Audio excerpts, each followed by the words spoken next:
Okay, so Sam Altman calls OpenAI's new browser, Atlas, uh, a once-a-decade opportunity to rethink browsing. That's, well, that's a massive claim. Huge, especially, in a market that's pretty much sewn up by the big players. Right. So our mission here is to figure out, is Atlas genuinely revolutionary? Or is it like just ChatGPT bolted onto Chromium? Well, it is built on Chromium, that much is clear, so it looks familiar. But there's one feature that honestly is immediately appealing for heavy users. You mean getting rid of the copy-paste nightmare? Exactly. They just eliminate it. That whole frustrating workflow, gone. If you use ChatGPT a lot, you know the pain. Yeah, that friction just disappears. You get this Ask ChatGPT button right there on the page. And the sidebar pulls in context instantly from what you're looking at. So no more tab switching, copying, pasting into the chat window, then bringing it back. None of that. And that seamlessness, that's really tied into their main pitch, right? Which is this contextual awareness. Okay, yeah, because it's more than just an extension doing that. It has memory. It actually tracks your activity across sessions. That's the potential game changer. It remembers what you've been doing. Right, that's how it moves beyond being just, a convenience. Like, say you spent all last week looking at job postings. Mm-hmm. You could, in theory, just ask Atlas now, hey, what trends did you see in those jobs I looked at?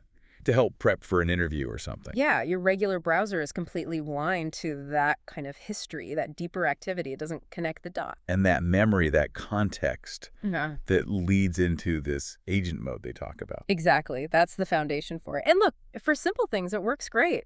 Like what? Yeah. Summarizing a long document? Yeah, summarizing, or maybe pulling a shopping list out of a recipe you found online, stuff like that. It handles it fine. But there's always a but, isn't there? Yeah. If it's supposed to be so smart, why isn't agent mode, automating everything for us yet? Well, because it hits a wall. The promise is reliable, complex, multi-step stuff.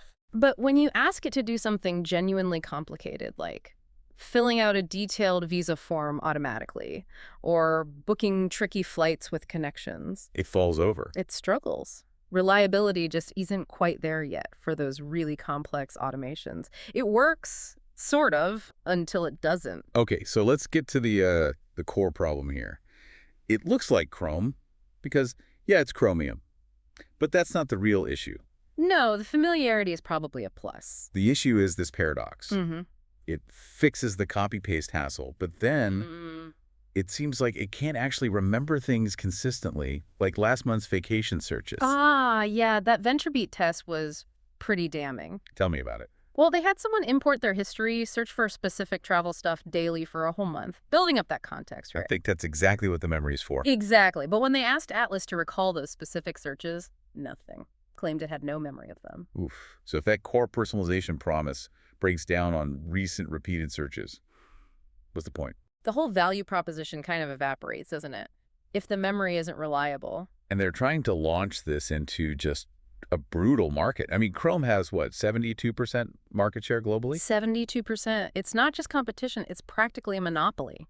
Trying to get people to switch browsers is incredibly hard. Especially when, let's be honest, a lot of the cool AI tricks Atlas offers. Like rewriting an email for you. Yeah, that stuff is already baked into Google Workspace and a Gmail, or you've got Microsoft Copilot sitting right there in Edge. Right. So Atlas is asking you to install a whole new browser, often just to duplicate features you already have access to, embedded right where you work. So who is this actually for then? Who benefits enough to make the switch? I think it really only saves significant time for the true ChatGPT power users, the people already living in that ecosystem for hours every day. For them, the integration is probably worth it. But for a casual user, Probably not. Installing a separate browser just feels like overkill when you can get, 80% of the benefit from a simple extension in Chrome or Edge. and then there's the privacy angle. The convenience comes at a cost, right? Surveillance. There's definitely a trade-off there. OpenAI says there are privacy controls, fine. But that browser memory, the thing that enables the personalization, it tracks the sites you visit. That's how it works. By default. By default. And here's the kicker. That tracking apparently continues even if you're in incognito mode. Wait, really? Incognito's supposed to stop tracking, isn't it? It stops saving the history locally, but the system memory for personalization might still log those visits.